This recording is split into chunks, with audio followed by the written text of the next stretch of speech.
Happy Wednesday. Today is April the 8th, 2026. Welcome back to the Roadmap to Freedom Personal Growth Healing Program.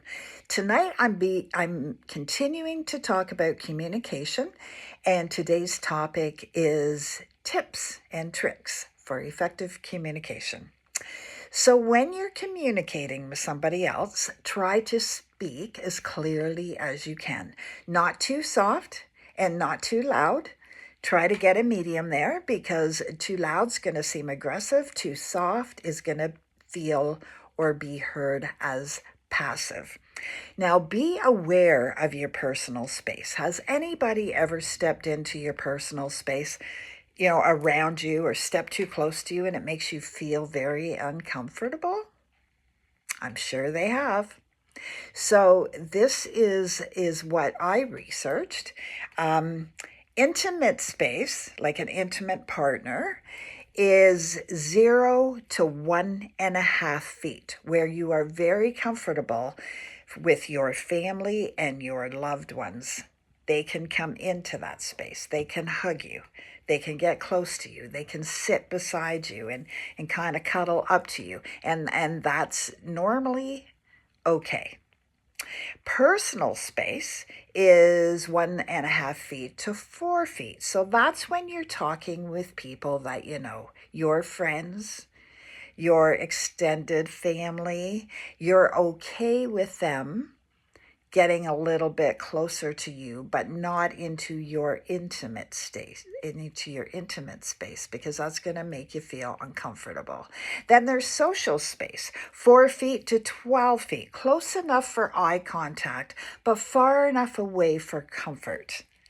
So those would be maybe coworkers, people that are not too close to you, going to a social function, stuff like that.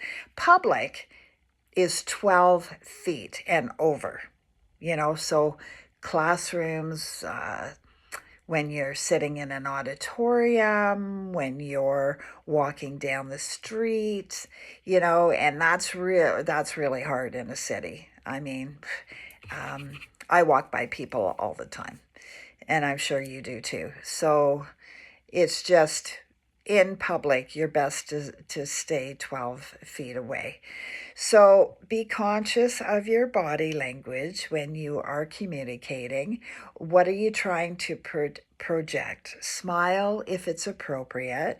Appearances are very important in certain situations. Using simple words. Don't try to use complicated words, because the average person doesn't understand complicated words. And then they're going to feel a little bit embarrassed that they don't understand it. And they're probably going to lose their train of thought or listening skills. Sophisticated words, they're not really good unless who you're talking to is also using sophisticated communication. It's easy to lose the other person's interest, so try to keep your communication interesting.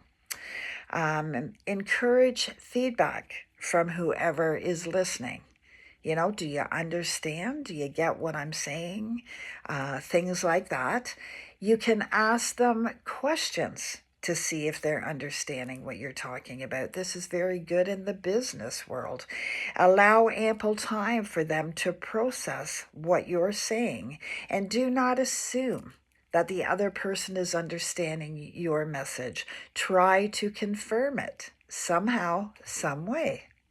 Be aware that the listener will probably try to save face if they do not understand. So you might have to ask a few questions, and accept the blame for any misunderstandings. Don't throw the blame to them, okay? When you're communicating and you're trying to get your point across and be assertive, don't forget to review Assert Yourself session, because there's tips and tricks in there as well. When you're asking for something, it might be misinterpreted. The other person might be annoyed, might be getting angry if you've never tried to set boundaries before.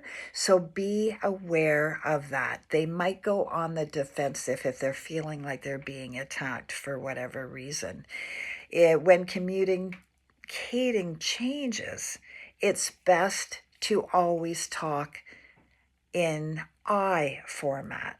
So let's say you don't like something the person is doing and you say, you always hurt my feelings. How about a lot of the times when we talk, I feel that sometimes it makes me sad. Sometimes it hurts my feelings. Like, don't try to say it's you. Talk about how it makes you feel, how you are feeling, and take the blame, in other words, for how you are feeling. This is me. You probably don't realize that you're hurting my feelings, and I just want to talk about. I just want to talk about it because it sometimes gets very high anxiety for me. Does that make sense? The person that you're communicating to might be interpreting it different than what you are meaning to say. We talked about this, you know, it's all based on their beliefs and their unique life circumstances. We all interpreted it different. So they might only be hearing about 25% of what you're saying. And if that's the case, their insecurities are going to start to rise, and then they're going to get anxious. So sometimes if you can feel that this is happening, it might be a good idea to try to talk about it in a different way, you know? And it's really important to say how you are feeling if you're trying to set boundaries.